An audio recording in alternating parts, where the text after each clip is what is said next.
working to connect a region of over 600 cultural bridges between our lands.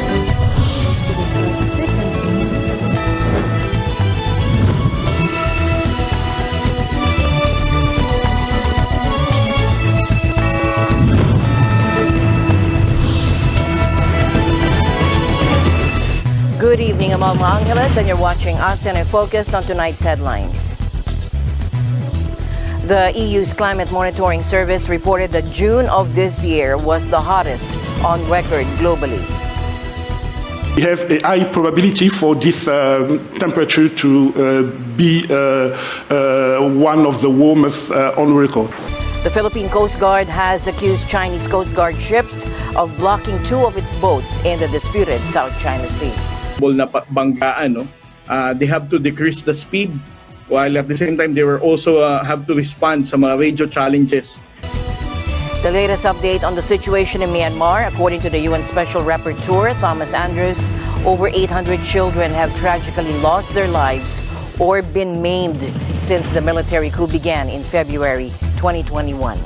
660,000 children are now displaced in Myanmar, and 5.8 million children require humanitarian assistance. This is a disaster on top of a disaster.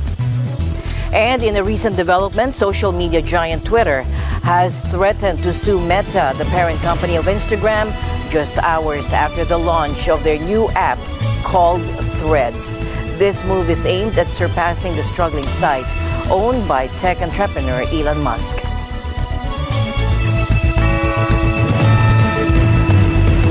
First in our news, the EU's Climate Monitoring Service reported that June of this year was the hottest on record globally. The relentless impacts of climate change, combined with the El Niño weather pattern, are set to usher in another scorching summer in the Northern Hemisphere. According to the EU monitor Copernicus, preliminary data revealed that Tuesday not only surpassed previous temperature records, but also became the hottest day ever recorded. Now, this follows a series of records shattered throughout the year, including drought in Spain and intense heat waves in China and the US. Copernicus stated the month was the warmest June globally, exceeding June 2019 at the previous record by a substantial margin, with temperatures surpassing the 1991 to 2020 average by just over 0.5 degrees Celsius. UN Secretary General Antonio Guterres expressed deep concern, stating that the current situation is a clear indication that climate change is spiraling out of control. He reiterated his call for developed countries to achieve net zero emissions as close to 2040 as possible, while emerging economies should aim for a similar goal by 2050. And I am very worried where the world stands on climate. Countries are far off track in meeting climate promises and commitments. Collective response remains pitiful. We are hurtling towards disaster, eyes wide open, with far too many willing it all on wishful thinking, unproven technologies, and silver bullet solutions. It's time to wake up and step up. The record-breaking heat reflects the consequences of global warming driven by human activities and the release of greenhouse gases. Copernicus revealed that sea surface temperatures globally were the highest ever recorded for June, with extreme marine heat waves impacting regions around Ireland, Britain, and the Baltic. The tropical Pacific Ocean is currently experiencing a El Niño condition.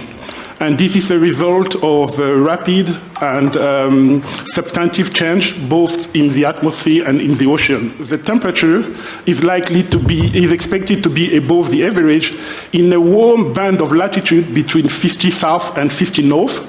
That's a place where you have locations such as the maritime continent, Caribbean, Central America, northern part of South America. WMO issued another report where we try to estimate the likelihood of the next 5 one of the next 5 years, reaching and even exceeding the 1.5 degree. So basically, with El Nino, we have a high probability for this temperature to be one of the warmest on record. The global temperature in June averaged 16.51 degrees Celsius or 61.72 degrees Fahrenheit, surpassing the 30-year average by 0.53 degrees Celsius. UN's World Meteorological Organization warned that El Nino would greatly increase the likelihood of breaking temperature records and triggering more extreme heat events worldwide. The impact of the El Nino event on global temperature is likely to surge the global temperature because El Nino will add up to the anthropogenic warming and likely to increase the global temperature. WMO urged governments to take immediate action to mitigate the impacts on human health, ecosystems, and economies. Now, El Nino conditions have developed in the tropical Pacific for the first time in 7 years, setting the stage for a likely surge in global temperatures and disruptive weather and climate patterns. The World Meteorological Agency released this video to explain what El Nino is and how it affects the climate and what we can expect in the coming months. Let's take a look. El Niño is a natural phenomenon that shows up when ocean surface temperatures in the eastern central Pacific become warmer than usual. Trade winds normally blow from east to west across this region, sweeping warm surface water away from South America, which allows cold water to well up in its place. But during El Niño, these trade winds weaken or even reverse, leaving the warmer surface water to gather along the South American coast. This phenomenon affects weather conditions across the equatorial Pacific with potential knock-on effects in other parts of the world. The most predictable effects of El Niño are wetter weather conditions in certain areas and drier conditions in others. Warmer El Niño ocean temperatures can influence tropical cyclone activity in different regions and impact agriculture, marine life, and fishing industries. El Niño events usually cause the average temperature of the global atmosphere to rise. This, combined with human-induced climate warming, can result in new national and global heat records. While many of these patterns have been seen in past El Niños, the reality is that no two El Niños are identical, and there are many other climatic factors that could affect how this one evolves. So, we can't be sure exactly what to expect. With climate change and the general trend towards a warmer global ocean, the loss of Arctic sea ice and of over 1 million square kilometers of summer snow cover in the northern hemisphere, this El Niño is playing out in uncharted waters. The good news is that we have the necessary knowledge and technology to help us anticipate, respond, and adapt. Countries around the world are mobilizing their citizens to be better prepared for both the negative and positive effects of El Niño.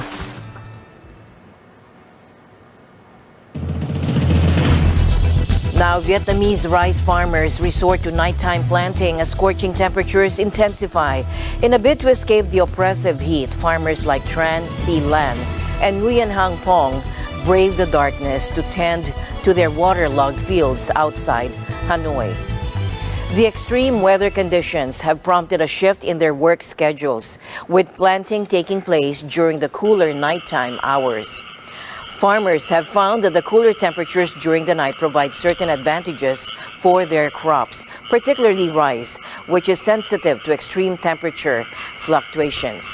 Mà nhiệt độ 37, 38 độ như bây giờ, mùa nóng này thì cấy ban đêm này cây lúa nó sẽ được mát, nó sẽ tươi hơn, nó phát triển nhanh hơn là cấy ban ngày.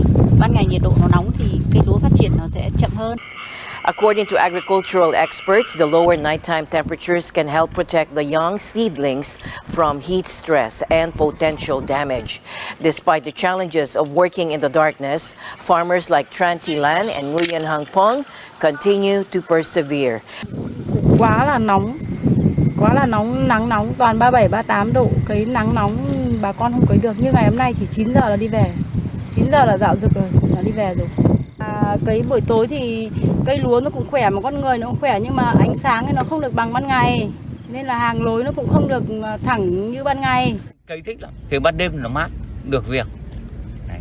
Ban ngày thì nó cũng nhìn rõ thật nhưng mà nó nắng lông hội sợ, cho nên là phải đi sớm nó cấy được việc.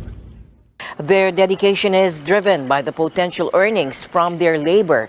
Whether planting during the day or night, these hardworking individuals can earn up to $40 per day. Now, this income is significant in a country where monthly wages for rural laborers typically hover around $250. President Marcos Jr. has issued a warning about the impact of El Nino phenomenon on crop production in the Philippines. During a chance interview at the Livestock Philippines Expo 2023 in Pasay City, the president expressed concerns that the dry spell caused by El Nino could have a significant negative effect on crops, while livestock may face fewer challenges. We have to adjust to it in the sense that we must resign ourselves to the fact that is the new normal. Ganyan talaga magiging mga challenges na haharapin natin. So we continue to improve the infrastructure. We continue to improve the systems. The problem with the water, I think, is solvable when it comes to in terms of the livestock. Ang mahirapan sa crops, sa fisheries hindi gaano, as you can imagine. So I think I'm confident that when it comes to livestock and the broilers, the hogs, and the cattle, if we continue to be able to fix the systems, and now, of course, ang pinakamalaking issue ay yung ASF pa rin at saka yung avian influenza. He highlighted the ongoing efforts to address the African swine fever and avian influenza outbreaks, stating that progress is being made in controlling these diseases. The president emphasized the importance of developing systems and utilizing vaccines to combat these industry-related diseases. So dahan-dahan mukhang nakokontrol naman natin at nakikita natin magandang supply dito sa atin ngayon. Hindi naman masyadong magalaw yung presyo, medyo stable. So that's why I think that as long as we continue to do this and develop more and take advantage of all these new vaccines that are coming, that are being rolled out, I think kakayanin natin i-sustain, hindi lamang i-sustain ito, pero pagandahin pa natin, palakihin pa natin, make it more efficient, make it more streamlined.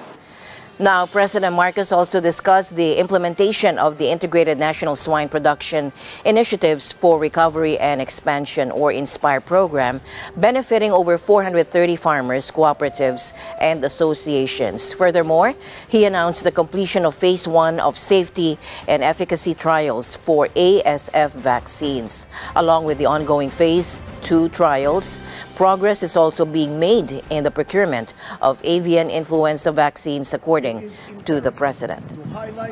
We also acknowledge the urgent need to revitalize the sector considering the problems that we face, particularly the effects of African swine fever and avian influenza.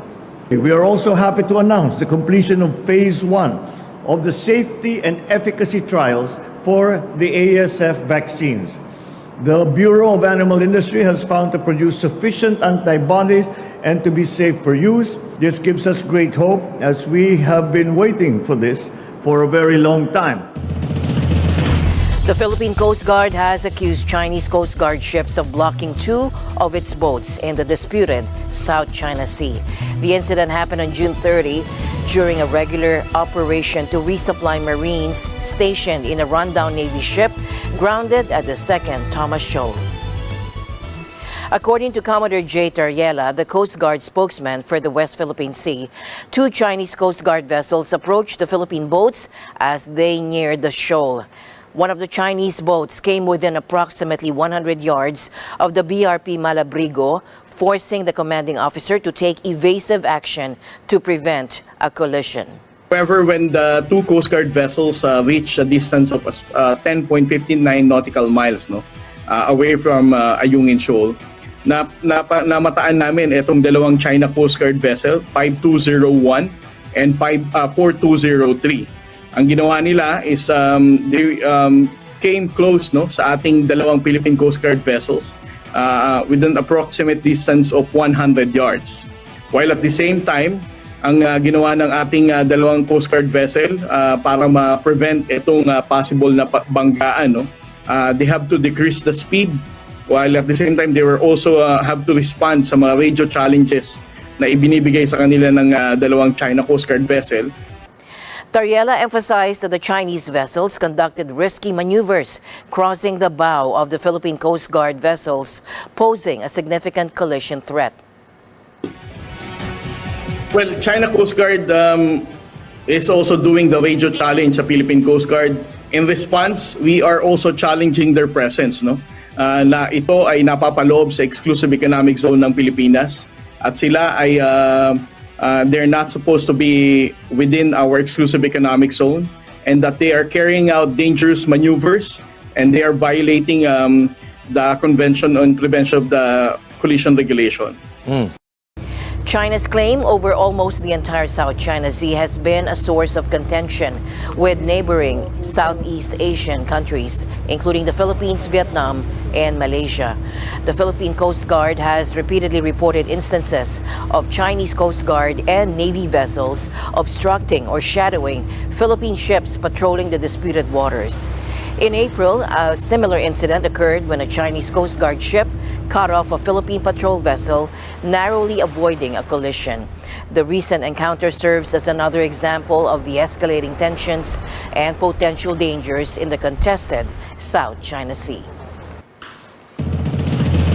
Now, more update from the West Philippine Sea, where the Western Commander Westcom has reported the presence of 48 Chinese fishing vessels swarming the Iroquois Reef located south of the oil and gas-rich Recto Bank.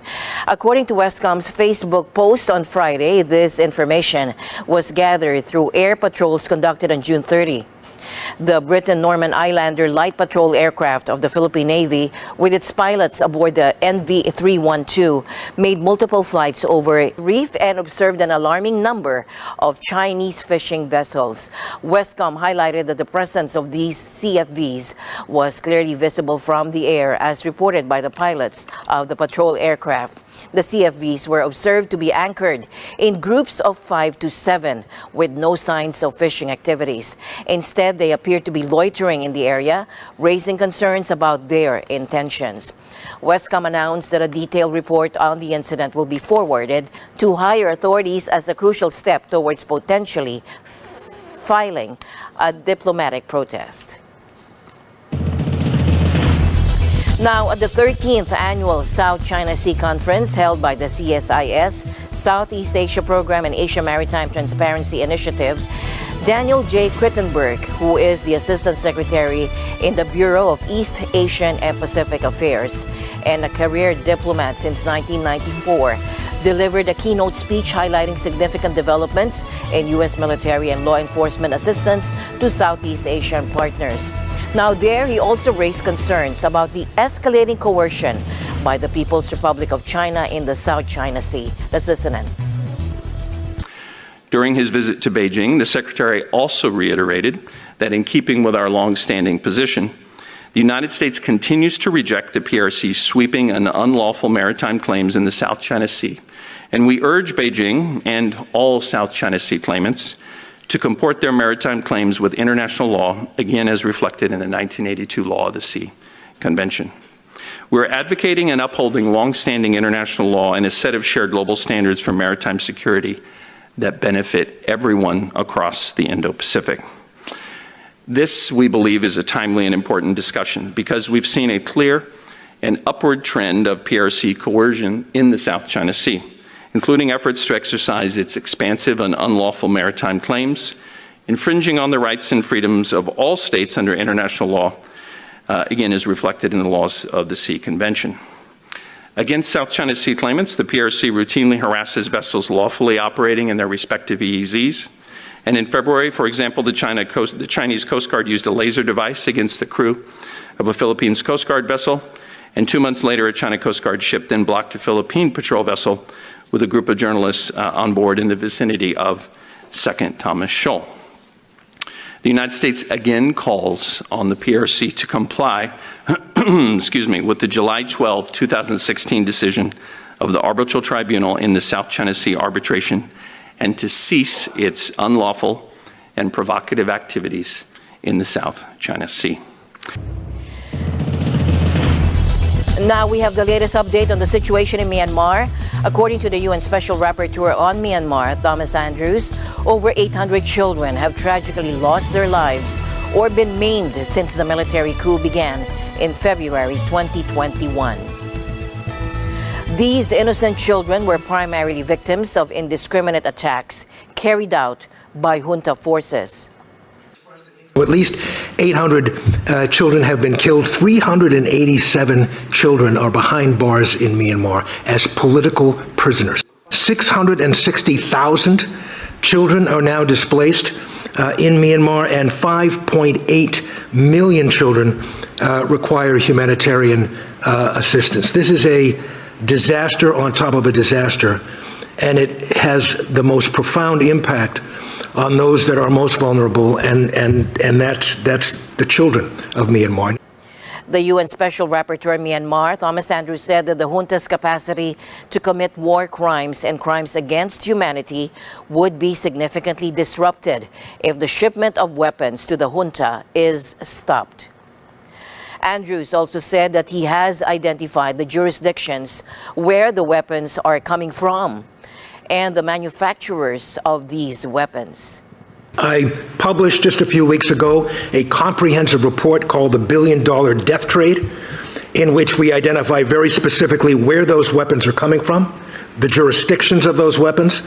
We identified manufacturers of those weapons, and there was some very detailed information that we forwarded to some countries who have expressed an interest in enforcement action, so that we can try to stop the flow of these weapons to the junta. The United States has put sanctions on the Myanmar Foreign Trade Bank and the Myanmar Investment Commercial Bank. Those are huge steps forward, huge steps forward. And if the United States would follow the EU's lead in imposing sanctions on the single largest source of revenue for the junta, Myanmar oil and gas, and then if the EU followed the United States in imposing sanctions on financial institutions, we would have really something going here. There needs to be coordination and strategy behind these sanctions and sanctions policies. And there needs to be enforcement, coordinated enforcement of these sanctions. Turning to the Rohingya crisis, Andrews painted a distressing picture.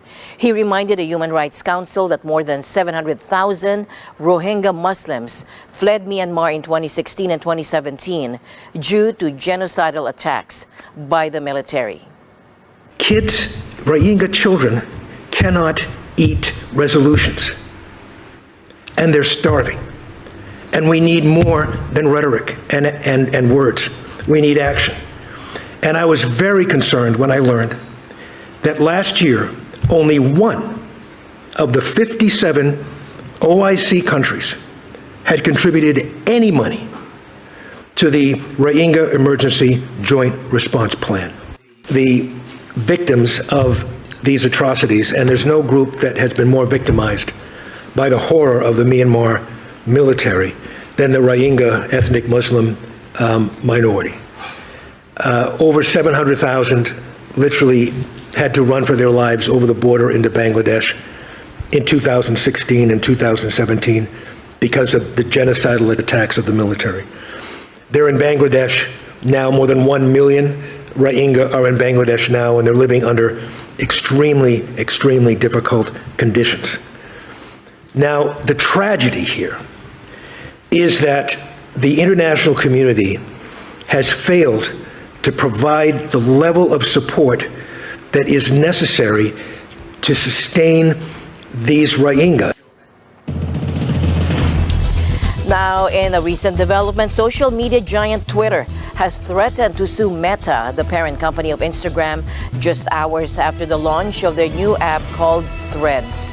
Now, this move is aimed at surpassing the struggling site owned by tech entrepreneur Elon Musk. In a strongly worded letter addressed to Meta CEO Mark Zuckerberg, prominent lawyer Alex Spiro, representing Elon Musk, accused the company of engaging in unlawful misappropriation of Twitter's trade secrets and other intellectual property. The letter further alleged that Meta has been hiring numerous former Twitter employees who still possess access to Twitter's confidential information and trade secrets. Threads represents the most significant challenge to Musk-owned Twitter thus far. Despite facing a number of potential competitors, Twitter has managed to maintain its position as one of the world's largest social media platforms despite encountering several obstacles. Now, this recent clash between Zuckerberg and Musk has intensified the rivalry between these two influential billionaires. The situation has escalated to the extent that they have even agreed to a hand-to-hand combat in a cage match. Adding to the tension, Zuckerberg recently made his first tweet in over a decade. He posted a meme featuring Spider-Man pointing at Spider-Man, seemingly drawing attention to the similarities between Threads and Twitter. Threads was launched globally on both the Apple and Android app stores in 100 countries at 2300 GMT on Wednesday. The app quickly gained traction with over 30 million downloads within just a few hours, as confirmed by Zuckerberg on Thursday. Notable figures such as Jennifer Lopez, Shakira, Hugh Jackman, and media outlets including The Washington Post and The Economist have already established active accounts on Threads. Zuckerberg sees Threads as a potential platform for public conversations, envisioning it to host more than 1 billion users. It's too early to say who will win this social media race, but one thing is for sure, it's going to be a close one. And we take you to Shanghai, where the World Artificial Intelligence Conference, or WAIC, has brought together more than 400 companies, including industry leaders Huawei and Alibaba. Visitors at the conference had the opportunity to experience the latest advancements in AI technology, showcased by these innovative companies.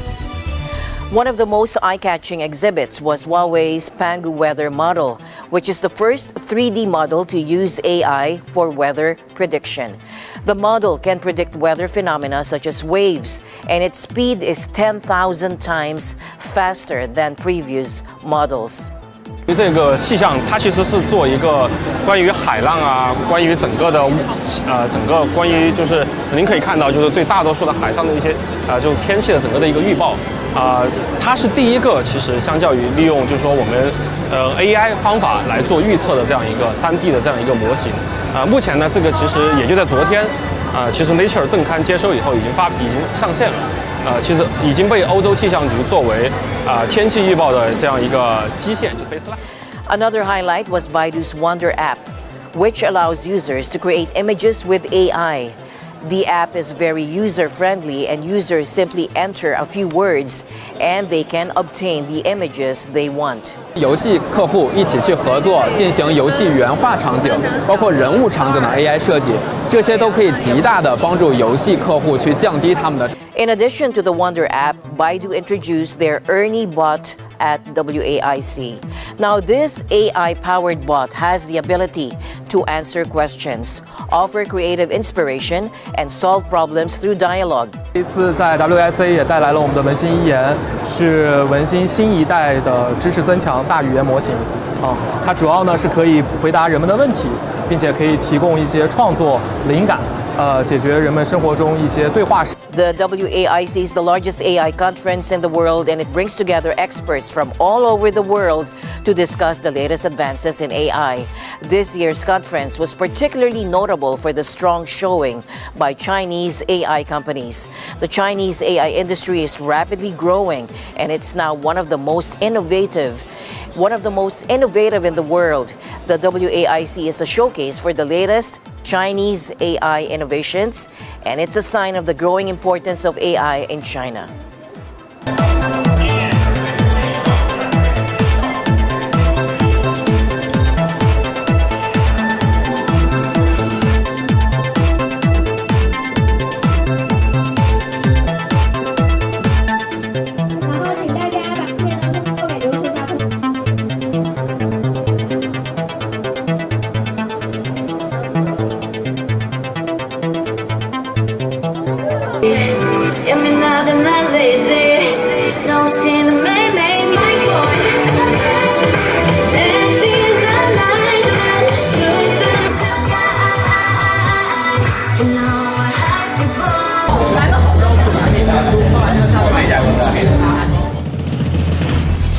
As my usual habit, I'd like to end the day on a positive note. Let's encourage and build each other up so that no one is left behind. And that's it for tonight's broadcast. I'm Alma Angela. Stay in the news because we live in extraordinary times. Good night.